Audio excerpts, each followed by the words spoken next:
Islam suppresses the rights of non-Muslims, enforces conversion, is intolerant, spreads extremism. That is what the critics of Islam want the world to think. It's time to set the record straight and hear the truth directly from the source. Welcome to Inside Ahmadiyya. نزل المهدي فينا مرحبا شمس الزمان فأقام الدين شرعا للذي يبغي الجنان.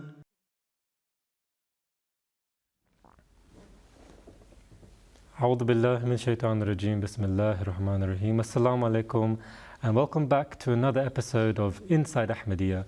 Today we're tackling a big one, the question of Islam and human rights.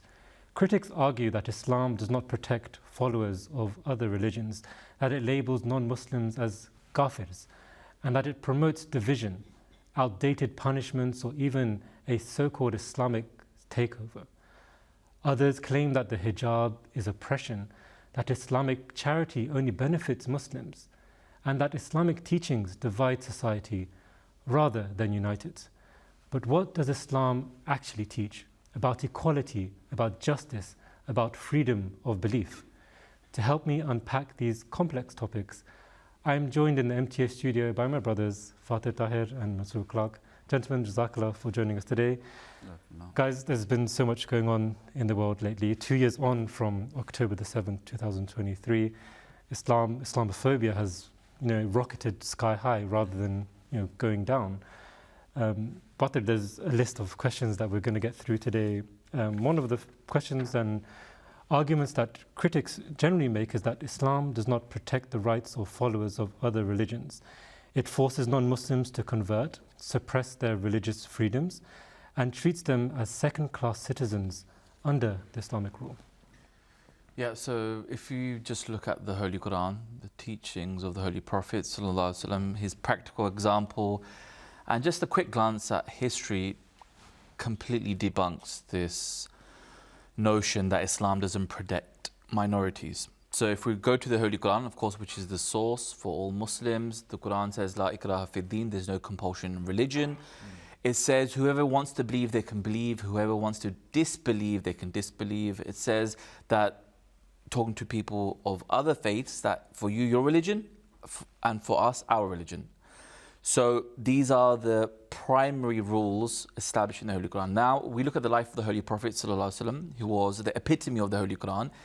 In his time, when he became the statesman of Medina, the Jews accepted him as the leader, the political leader. I'm not talking about the religious leader. He was the religious leader for Muslims, but he was also the political leader for the Jews at the time living there. There was a pact, the Charter of Medina. It established the rights of the Jews there, of the pagans there.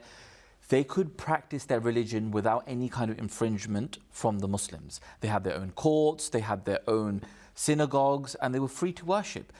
The Christians of Najran, an area of the Arabian Peninsula, the Christians came to meet the Prophet ﷺ in Medina. The Prophet met them in his own mosque, in Masjid Nabwi. He allowed them to pray in his own mosque. He established their rights, that there's going to be no kind of infringement on your religious freedom. And there's a lesser known pact which the Prophet established, and that's the charter which he established with the Christians of St. Catherine's Monastery at the foothill of Sinai in Egypt. And to this day, that charter exists, where the Prophet established protection of their churches, of their monks, of their religious freedom as well. So the Prophet himself also established this peaceful society where religious freedom is protected. All minorities are protected, right? Then we fast forward, let's talk about his caliphs. The second caliph, Hazrat Umar Raziyallahu anhu, when he entered Jerusalem, when the Muslims took over Jerusalem in a very peaceful way, he entered Jerusalem, and for the last 500 years before the second caliph of Islam entered and took over, Jews had been banished from Palestine, from Jerusalem. First in the Roman Empire, the pagan Romans, they were thrown out, you can't come back here to the Holy Land. And then the Byzantine Christian Empire, they also upheld this ban on Jews. The second Caliph of Islam comes in and he says to the Jews, you're allowed back in, right? 500 years they weren't allowed, from 70 CE to 638, around 638. You do okay. math. Yeah, exactly. So that's 500 years. So the Islam is allowing the minorities back in. He didn't even pray in the Holy Sepulchre just so that Muslims later don't say that, you know, we own this now.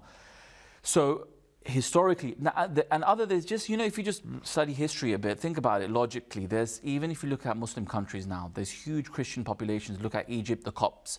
It's like 10% of Egypt are Christians. Look at, there's huge populations of Christians in Jordan, Lebanon, these other Muslim countries. And in fact, the oldest churches in the world are in Muslim countries. The oldest church is in Syria. And there's, you know, one in Jordan, I think it's called the Aqaba Church. So just through the Qur'an, through the example of the Holy Prophet ﷺ, through his caliphs, through history, this notion can be completely debunked, which says that Islam doesn't allow minorities, right? Even think about it, when Jews were being expelled from Europe, and in the Middle Ages, Muslim countries were taking them on, right? They went into the Ottoman Empire, they went into Morocco, and you still have these communities in these Muslim countries. So anyone saying that Islam doesn't protect minorities, they're not sticking to the facts. Yes, if Muslims are infringing upon the rights of religious minorities, they're moving away from religion, the Islamic teachings. We recently saw the attacks in the synagogue in Manchester. Yeah. According to what the critics of Islam are saying, they probably expect Muslims to be standing up and rejoicing and celebrating such actions. But from what you're saying, according to history, Muslims are instructed to protect such places of worship. What is the correct response of a Muslim when such attacks happen on such worship places? Look, of course, immediately we will condemn the attack. It's against the Holy Qur'an. It's against the practice of the Holy Prophet ﷺ. We'll reach out to our Jewish friends or Christian friends or whoever they may be. And, you know, we will show our remorse and our sorrow and empathize with them. But we will never support this. There is no justification in attacking religious minorities at all in Islam.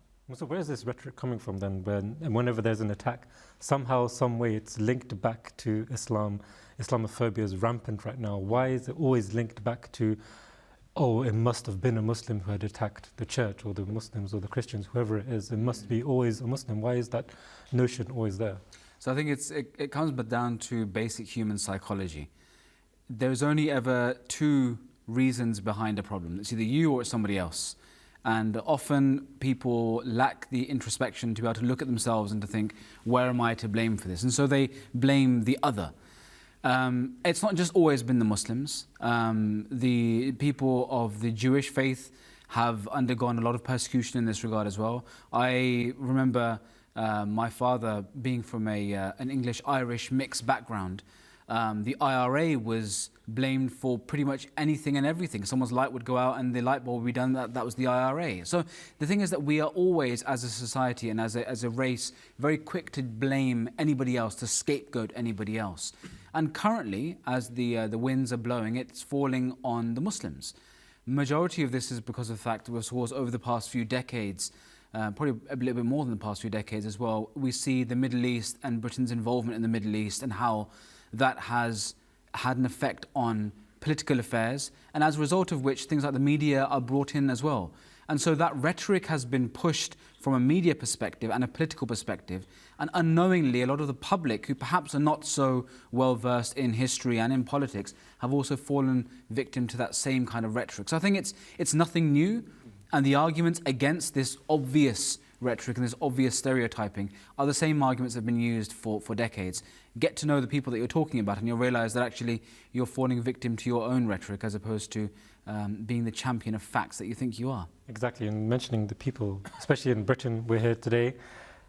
We recently saw the far-right marching in London, hundreds of thousands of them, finally getting their voices. Some would say more. Some would say more. Some would say far less. Well, it depends which news piece you're reading. But we saw, things like die Muslims, die, get these Muslim bombers off our streets. We hear slogans like this being thrown around so freely. And what they're saying, or the EDL specifically saying, that the Sharia law is incompatible to be in the UK, rather it threatens the British traditions. This seems quite contrary because, we're living in a country where, curry is the traditional, the most eaten dish in the whole country. How do we answer, marches like this? What is the Muslim approach to such threats to us? So I think it's a compound question, isn't it? Because one is the concept of Muslim values against traditional British values, which is a very common question. Of course, we've spoken about that a number of times before, but nevertheless, we'll touch on that. And the other is this concept of the Sharia, as it were. Now, Sharia law, and all the wonderful different pronunciations that people come up with online when talking about it, is a common kind of throwaway allegation, which, because nobody actually knows what Sharia law is, you can throw any manner of allegation and people think, oh, it's a valid allegation, it must be. Ooh, what do you have to say about Sharia law? Often what I like to do when people ask this question is I say, well, could you show me the Sharia law? I mean, if we're looking at a document of law, surely it's a canon. There will be a book, and you can show me references, and you can pull out a word and line, and then we'll go through it and we'll discuss it. And of course, the answer to all of this is, well, other than the Holy Quran or the practice of the Holy Prophet Muhammad, peace and blessings of God be upon him, there is no actual book of reference, and so there is no basic literature upon which this debate can take place. And so, the very first kind of nip it in the bud argument is, can you show me a single form of literature which is the Sharia law, according to which you have your problems and your allegations? And that very quickly solves that argument there. But other than what it's not, we actually have to talk about what the Sharia actually is. The Sharia literally just means a way of life. It's an amalgamation of the different understandings of our life, the principles that we adhere to, the morals that we hold dear, through the light of the laws given by God, as well as the customary habits that we in a society are understanding as well. When you bring all of that together, it gives you an informed opinion on how to live life in the best possible way. That's what Sharia is. And if you took out the concept of Islam or Muslim or Qur'an from there, and just had, I wish to live a good life in accordance with what God has told me, in accordance with what's seen as good and positive in society by those around me, and that is what I call the Sharia, I think no one would have a problem with that whatsoever. So I think that kind of answers on that side of things. When it comes, of course, to our good friends in the EDL and in other of similar ilk, their problem isn't necessarily towards Sharia. Their problem is more towards this concept of this clash of civilizations, that we are British and then there is another. And the other seems to be more prevalent in the day-to-day. And the idea behind this is it's almost a guilty conscience because of the fact that there is an acute awareness of this import of culture in places where that route was opened up. I mean, go for the Silk Roads, go for all of that kind of civilization and the occupations, all that kind of stuff. Read through your history and you'll see that gateway between Britain and the rest of the world was opened up by invading forces. Now you have this back and forth between civilizations. At one point you think, hold on, what am I here to offer and what am I bringing in, as it were?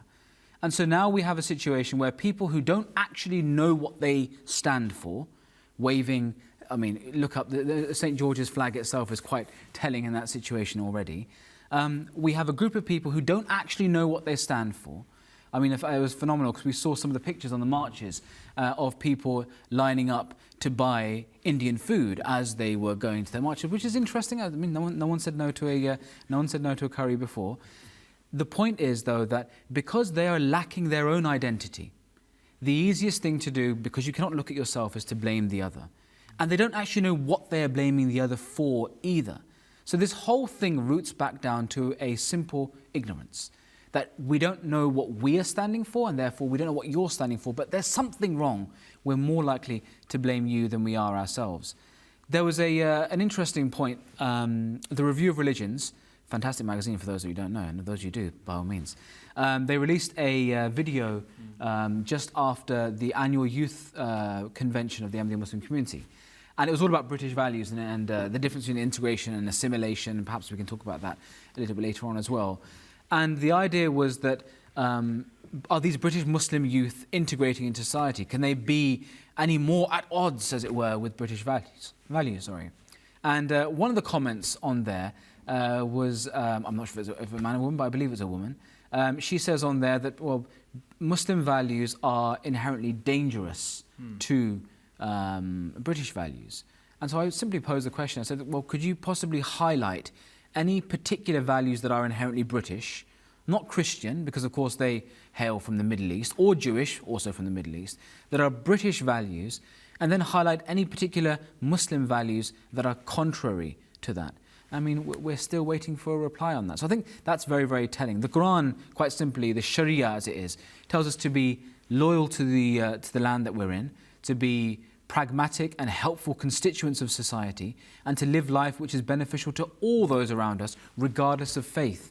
And so I think if anyone does have a problem with that, that's probably a bit more telling to their nefarious ends than it is to us. Yeah, mentioning the streets, we're now going to hit the streets, as we say, and inside Ahmadiyya we like to go outside as well and get the views of the public. And we asked them this time, do humans have equal rights? Let's hear what the public have to say. Ask you a quick question about human rights. Sure. Do you believe humans have equal rights? No. Well, what do you mean by that? I don't believe that human rights even exist, really. Probably not. Why do you say that? I don't know, but I've got to go. Do humans have rights? Just a quick question. Yeah, of course. Are they equal rights though? Well, it's supposed to be. Supposed to be, but are they? Should they be? They should be, yeah, definitely, yeah. Do you think religion has anything to play with achieving equality more in the world? No, I think it's not about the religion itself, it's about the journey that the person goes through spiritually. I'm not entirely sure that it's without exterior influence, but it's a personal thing. It's hard to explain really, but I trust people that are religious more than I trust people that aren't. That's not to say I don't trust people that aren't religious at all. Yeah.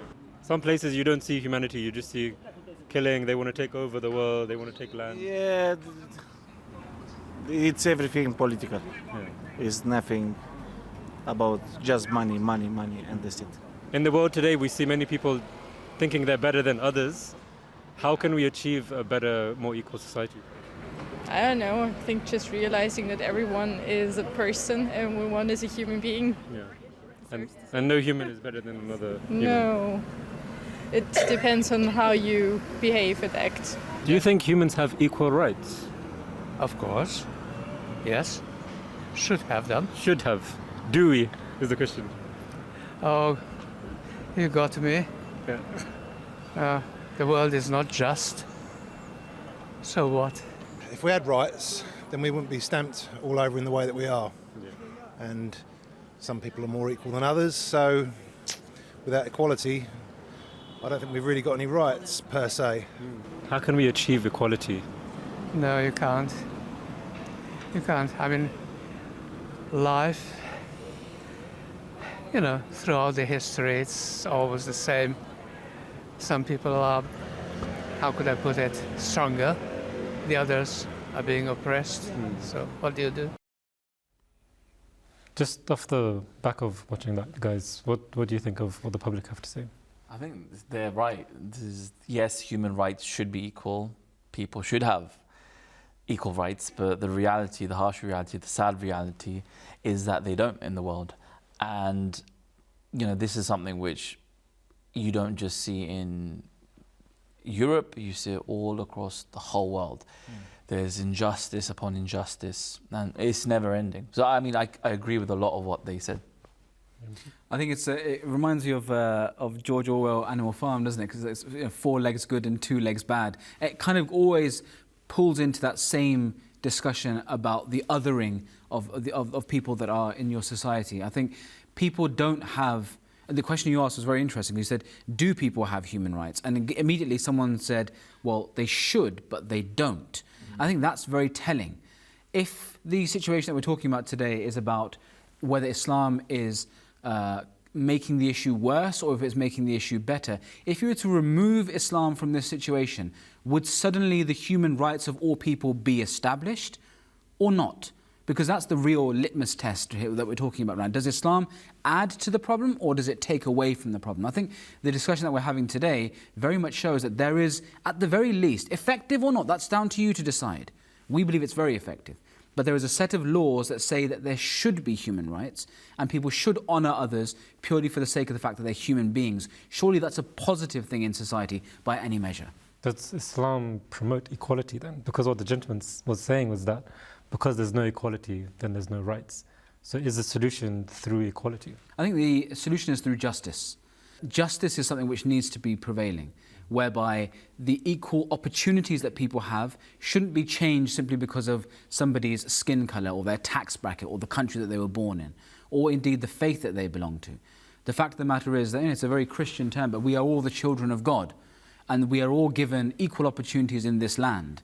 And so we are, as theists, people who believe in God, as Ahmadi Muslims, we believe that we are no one to take that God-given right away from anybody and to give it to somebody else. And that also pertains to the realm of religion and spirituality as well. Exactly. Fatir, I want to pull up the tweet for the next one. This is actually from the late Charlie Kirk, who's created a lot of controversy of late. And he said that Muslims are commanded to take over the government in the land they live in. The attempted Islamic takeover in America is made possible thanks to mass migration. Okay. Are Muslims coming into countries, is that what they're commanded to do, to take over the land, to establish the Sharia laws? First of all, Muslims are coming to Western countries due to economic issues, wars in their countries, which ironically are also propagated by Western countries. So it's an economic issue. So they're coming to these countries because of economy. But just in the beginning, he said that Muslims are commanded to take over what was it? Take over the land, or take over the government? Commanded to take over the government in the land. It just took me back into Islamic history again, when the Prophet ﷺ, he was being persecuted. His companions were being persecuted in Mecca, and he said, "Okay, we need to leave. So you guys go across the Red Sea into Abyssinia, Ethiopia, right? Where there's a Christian king, Negus, and he is a just king. So go there and live under his protection. He will protect you there."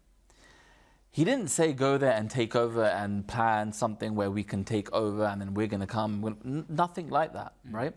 So, and they lived there and they lived peacefully there. In fact, there's even historical records of the companions fighting wars for this kingdom of Aksum, which was in Ethiopia. So there's no kind of Islamic teachings which has that. In fact, Islam says be a law-abiding citizen, listen to those people who are in charge, follow the laws. And here's the thing, if you are finding that you cannot practice your religion, then leave. That's why there's a whole concept of hijrah in Islam, doing migration away.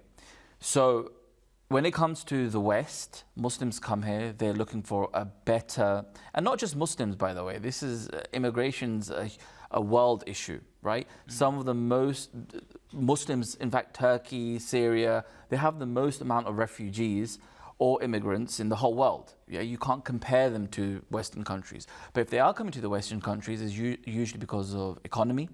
They come here, they work, they pay taxes, in fact, in America, I think Muslims are the demographic who are most likely to set up businesses, to create more jobs, to pay taxes, so on and so forth. So if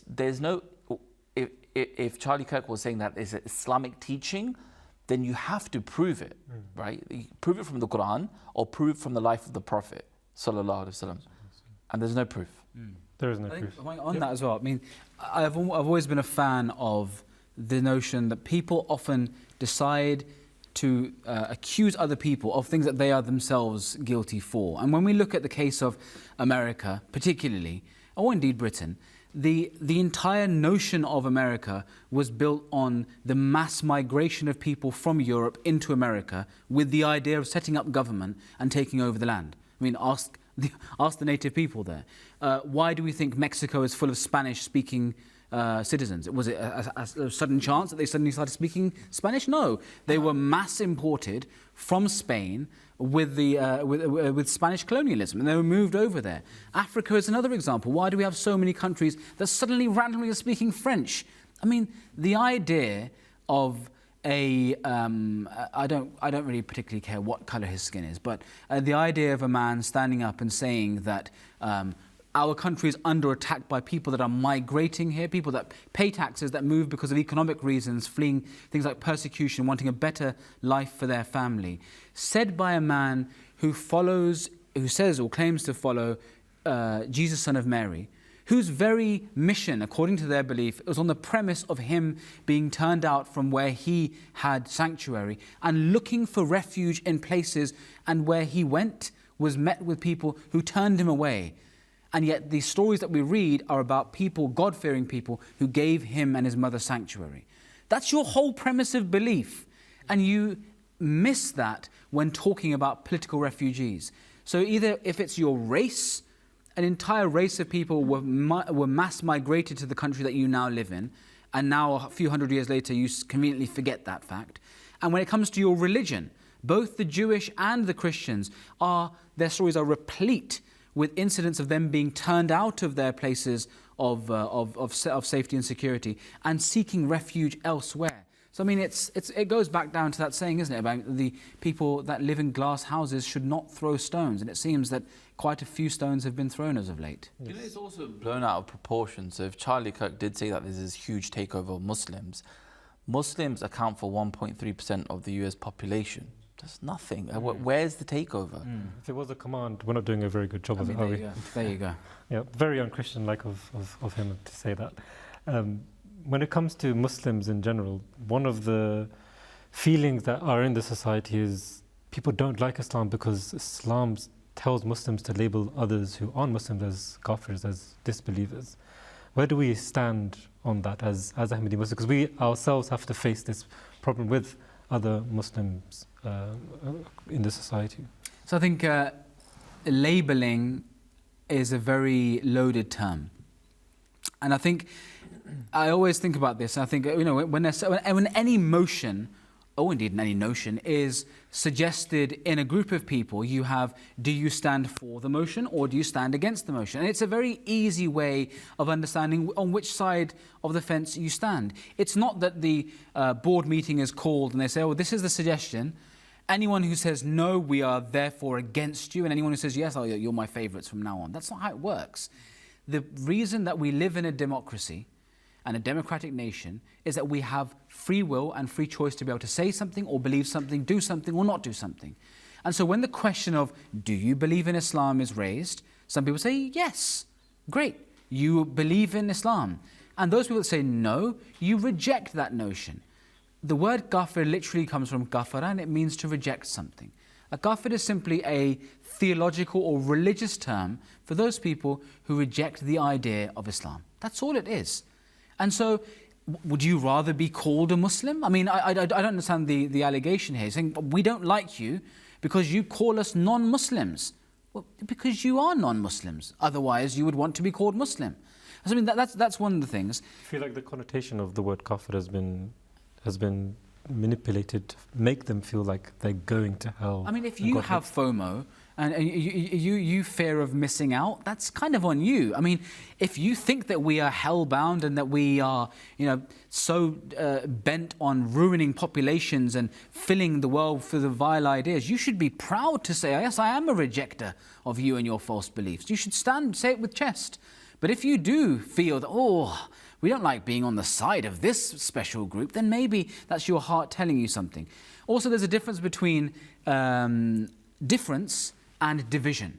So simply designating two things as two separate groups is very different to saying that we're now going to cause a division between society and this should be operating in completely separate ways. Simply stating that this is red and this is blue It's very different to saying this is red and we like red and this is blue and we hate blue. There's a very big difference. And conflating the two into an argument is very convenient for those people who, on the basis of basically every other category in society, be it the tax bracket, the colour tie you're wearing, the house you're in, the car you're driving, your political background, the country that you come from, anything, there is an agenda to divide the population. I mean, divide and conquer is a very easily thrown away term, but that very much is the situation. We are being purposely divided as a society, even though there's so much to unite us, that we're even trying to find terms that we actually are happy with using and turning it into something which we're now going to see as degrading. So I think it's a very, very important point. Similar to this also, if you want to look at words and actions, because that's where we need to actually really see where the chips lie, as it were. People say that, oh, Kafir is something which is causing us to be othered and we are somehow seen as a negative group in society.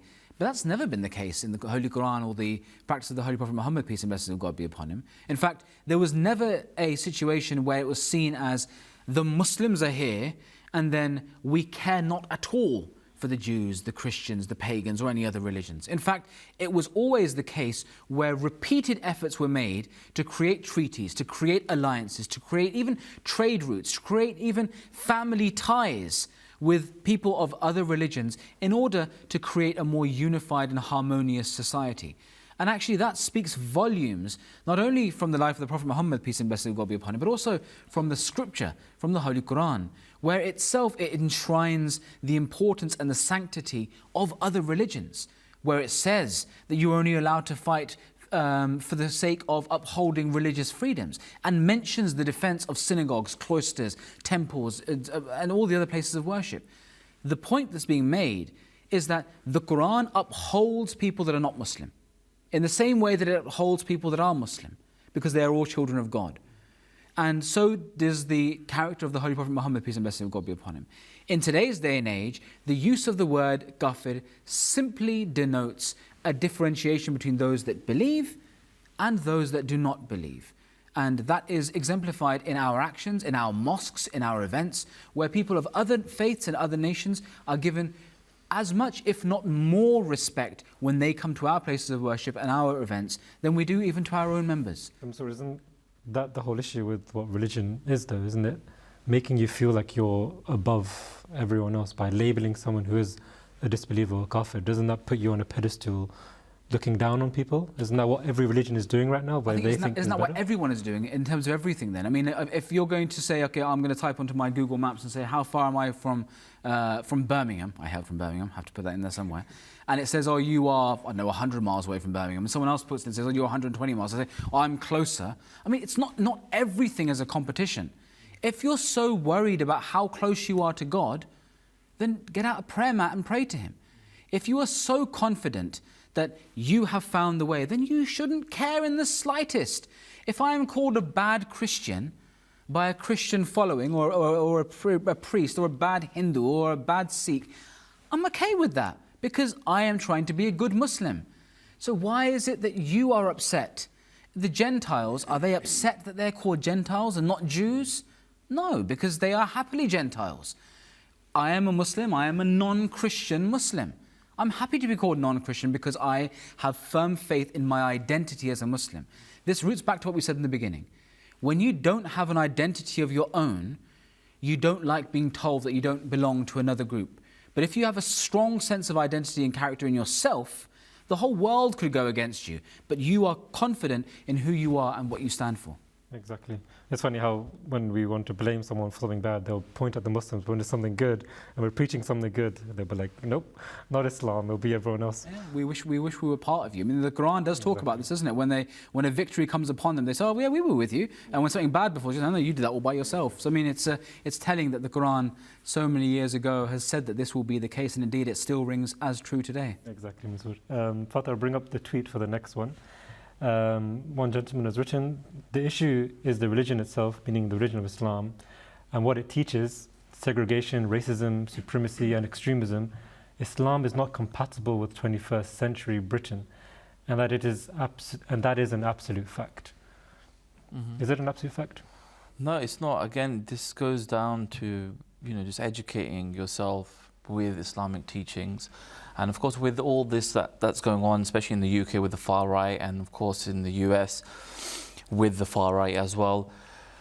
In fact, all of Europe and the West, the rise of the far right, there's all this, this notion that Islam is oppressive, is racist, but when you look at the actual teachings of the Qur'an, and that's why it's so important, just pick up the book which you're accusing to be so evil, God forbid, and read through it. There's all these amazing passages where Allah speaks about everyone being, for example, look, Allah says, Inna akramakum indallahi atqakum, that those people who are most honored, right, in front of God Almighty are those who are the most pious and righteous.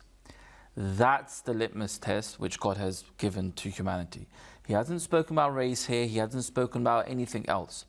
He's saying whoever, and it goes to your question where you were saying that aren't religious people looking down on other people? No, we're presenting our argument saying that, look, this is in our opinion, the best blueprint for the health of mankind, okay? Now within that, people who are following that blueprint could be misguided as well, right? They're not following it properly. And outside it, maybe it could be like a Muslim isn't practicing what Islam teaches. He's not following the blueprint. And a non-Muslim is practicing some Islamic principles like being a good person, not lying, etc., etc.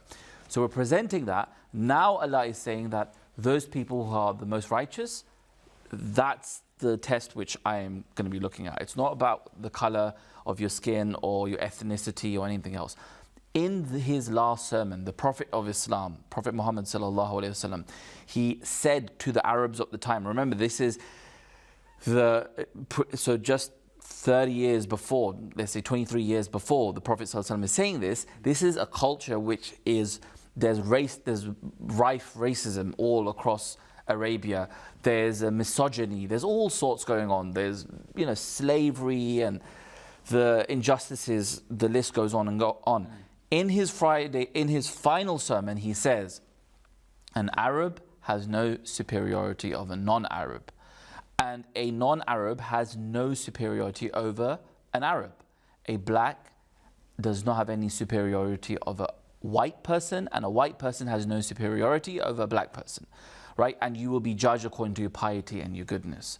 That is the true essence of Islam. It's not about racism, it's not about, being superior. Islam leveled the playing field. And it said, now whoever wants to get to God, they can. Nothing matters. Your race doesn't matter, your skin color doesn't matter either. And again, the people who are saying this, it's they're not educated about this. They need to go speak to Muslims, read the Qur'an, read the actual narrations of the Prophet of Islam, and you will see the reality. I think it also boils down to this. Everything has been made into a competition, and which is why Islam completely turns this competition on its head, because everyone else before Islam has believed in this kind of approach where it's Hinduism, it's Judaism, it's Christianity, and they're all kind of like, they're competing with each other for the number of followers and how many mosques or temples or synagogues have they built and which country has a majority of which religion. Whereas Islam doesn't see religion like that. Islam sees religion as emanating from one source, and then almost like, I think I've used this example before, but like an iOS update where each religion kind of updates as the needs progress. And so Islam is that last iteration. It doesn't see Buddhism and Hinduism or Christianity or Judaism as its competition, as much as it sees it almost as its younger brothers, after which it's now come. Or indeed its older brothers, isn't it? Which way around we're going. But Islam isn't in competition with the other religions. It's the latest adaptation, as it were, the latest iteration in the purest form, in the most developed sense. And so there is no competition where Muslims see others as, oh, you're inferior to us. It's simply that we are along the same path and people are travelling at different speeds. And ultimately you would hope that you get to the end destination ASAP. Exactly. You know one other thing with this whole competition? Look, one thing is clear though. We are saying that the Holy Qur'an is the perfect law for all of humanity, right? We are saying that, but we're not imposing it on everyone else. And we're saying, let's have those discussions. Let's speak about Islamic teachings. Let's talk about whatever you want to talk about, segregation or you know, the hijab or whatever that you want to talk about. Let's speak about those and let's argue whether it's good for humanity or it's not good for humanity. And this is why one of the reasons the Prophet Messiah Islam, Hazrat Mirza Ghulam Muhammad Islam, he said that now we shouldn't just be attacking, we shouldn't be attacking each other's faiths. We should have these interfaith dialogues where everyone speaks about their book and the qualities of their book and their religion. Let everyone else judge, right? They can be the judge. We're not imposing, I'm not attacking you, you're not attacking me. I'm presenting my teachings. Let's see who has the most healthiest teachings for humanity's physical, spiritual, and well-being.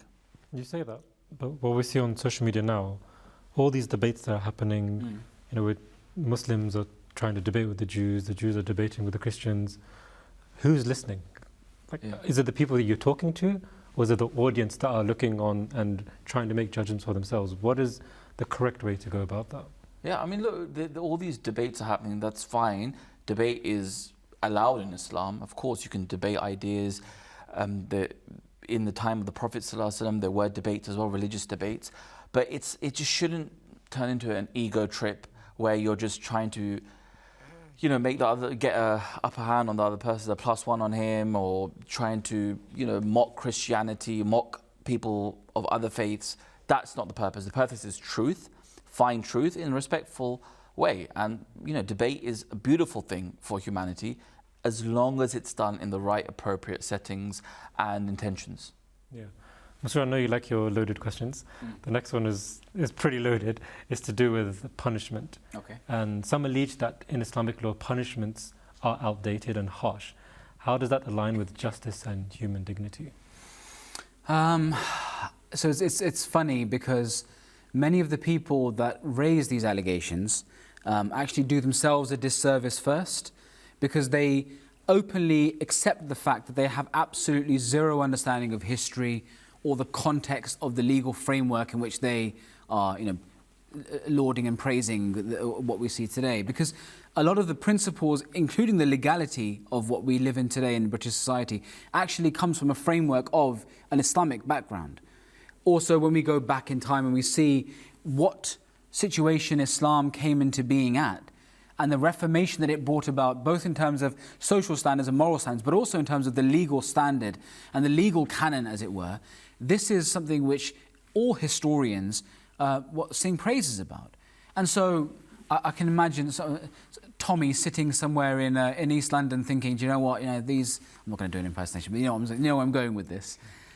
Saying that, you know, these Muslims have come in and they have no idea what they're talking about. Our British values and our British legal system, this is the way to go. In the same breath, he's also shoveling mud onto the police system, the CPS. He's shoveling mud onto the prosecution service, the legal system, how corrupt our politicians. It's the same guy who's so proudly wearing the St. George's flag of an immigrant on his back, who then also is dirtying his own belief system as well. And so what needs to be done, again, it's a very common theme in all of these shows, isn't it? It's about education, where he understands that Islam came at a time where the world, as Fatir has already mentioned, was rife with things like social inequality, social immobility. Women didn't have the right to vote. Women didn't have the right to divorce. The women didn't have the right to own property. Slavery was rife. And this is not something which we can be selective about now. I mean, Britain was very much part and parcel central to the slavery system. So is America. It's okay now that we look back and go, do you know what? It's terrible what's going on over there. You imported that. Financially, your coffers were overfilling because of slavery. And so you can't now turn around a couple of years later and go, do you know what? Islam, terrible. Because it was Islam that got rid of it. It was Islam that cut at the root of these things. And so that's one very, very important thing, the context in which Islam came. When it comes to the punishments and the legal framework that Islam sets out, remember the concept is not a man-made one. It's not that the Prime Minister or the President turn around and says, you know what? We're now going to pass a law about medical assistance, I'm not saying the name on purpose, because it will go down well with my voters. It's Islam has said a rule from the beginning of time, and it will last till the end of time, because that is what's right. Otherwise, if we go on the basis of what's legal or illegal, or what's right and what's wrong, what's in vogue or what's outdated, I mean, go ask Rosa Parks what she thinks about the legality of segregation on buses according to colour. It was legal and illegal at the time. Go ask the suffragettes about the concept of women's votes and the right to vote in the UK. Legal and illegal. So, I mean, what are we talking about? The idea is that we are comparing a God-given divine system of laws which existed from the beginning of time and will to the end of time, and you're comparing it to the local politicians' lazy attempts at trying to get voters on his side. So I would say change the word from outdated to prehistoric, because they are prehistoric. The laws of God are prehistoric. They date back to before our modern day history. The only difference is that they're so perfect that they can be implemented from then all the way through to the modern day, and indeed for future times to come. When it comes to this concept of strictness or barbarity, as it were, again, let's not be selective in our portions of history. Go back into your own histories and understand the concept of the punishments that were meted out under governments in this country and elsewhere in Europe. And you will see the vulgarity and the barbarity that was exercised with complete abandon. Then compare that to the very just punishments that are set out in the laws of Islam. Because the concept of what Islam is trying to establish and achieve is very different to what kings that had a narcissistic tendency were trying to achieve. Because it's not built upon a man's choice, it's built upon God's choice, regardless of who's in power. So we have systems where somebody is on a feudal basis going against and destroying families and their bloodlines because they don't want anyone to go against them in their courts. And then you have Islam, which the purpose of which is simply to hold people accountable for the mistakes that they're making and to create a system in society which means that everyone is working in peace and harmony. So we're comparing apples and oranges is what I'm getting at here. You have a system made by man which flutters from left to right, where slavery and abortion is legal one day and slavery and abortion is illegal the next, or where invading a country is absolutely fine until we find out that's not the right thing to do and then it's horrible, or we're going to mass migrate and take over a government and we're going to accuse another populace of doing the same thing. It's just back and forth depending on who's in power, if it's a red, a yellow or a blue tie. Whereas the laws of God are eternal from day one through to the modern day and to the end of history, and they don't change. They don't move according to the whims and fancies of society. And so you can't compare the two. And anyway, when we do compare the two, we very quickly come to the understanding that one is based on barbarism and one is based on justice. And so I won't say anything further, but I think that kind of that hits at the crux of the argument. Definitely. Jazakallah, gentlemen. We have reached towards the end of the show. We call this the quick fire round. I will ask you to keep an eye on the clock. We have about a minute to answer each question. We have 3 questions. So Mansoor, I'll go to you first. The first question is, hijab is not empowerment, it's control. Please ask some of the women that wear hijab. Ask the majority of people, do they feel that they are subjugated as a result of the hijab? If the answer is no, then please retract these lazy arguments and come back with something a bit more educational. Brilliant. And Fatir, Islamic charity mainly circulates within the Muslim community. How inclusive is it for wider society? It's for where the Prophet ﷺ, or where the Qur'an mentions giving to the poor. It doesn't say give to the poor Muslims. It doesn't say give to the poor Muslim orphans. It doesn't say give to those, even in Islam there's this whole concept of helping people who are traveling as well. There's no such concept like that in the Holy Qur'an or the Sunnah. The Prophet ﷺ he even helped his enemies in a time of famine, and they came to him, they asked for charity, and he gave them charity. They were pagans at the time. So it's not just circulated within Muslims. Brilliant. And lastly, Mansoor, Islamic leaders seek to create a divide between Muslims and the rest of society through Islamic teachings. I think if anything, this program's highlighted the fact that it's the many people that are against Islam and the opponents of Islam that are trying to create that division. Reality is that Muslims seek to make better society around them, and they seek to establish the rights of people around them. This is enshrined by the character of the Prophet Muhammad, peace and blessings of God be upon him. It's enshrined by the text of the Holy Qur'an, and in the day-to-day it's enshrined by the teachings that are given by His Holiness Hazrat Khalifatul Masih, the worldwide head of the Ahmadiyya Muslim community, who again and again and again repeatedly urges the need for justice and for us to reach out our helping hand to the people in need, regardless of who they are and where they're from. The division comes from our opponents, and as long as we listen to these allegations and take it on its face value without any sort of interesting read into the history and the facts of the matter, we'll continue to be adding fodder to the fire. What we need to do is to educate ourselves and to understand that actually we are all working to try to make society a better place together, and that's what really matters. Brilliant, lovely and nicely wrapped up there, Mansoor. Jazakallah, gentlemen. Well, tonight's discussion made it clear Islam upholds freedom of conscience, protects the rights of all. It's not a system of domination, but a faith rooted in respect and service to humanity, regardless of religion or background. Jazakallah for joining us in today's discussion. If you have any questions or thoughts on the topic today or tonight's show, follow us on MTA International or our social media platforms, and we'll try to address them in future episodes. Until next time, Assalamu alaikum wa rahmatullahi wa barakatuhu. نزل المهدي فينا مرحبا شمس الزمان فأقام الدين شرعا للذي يبغي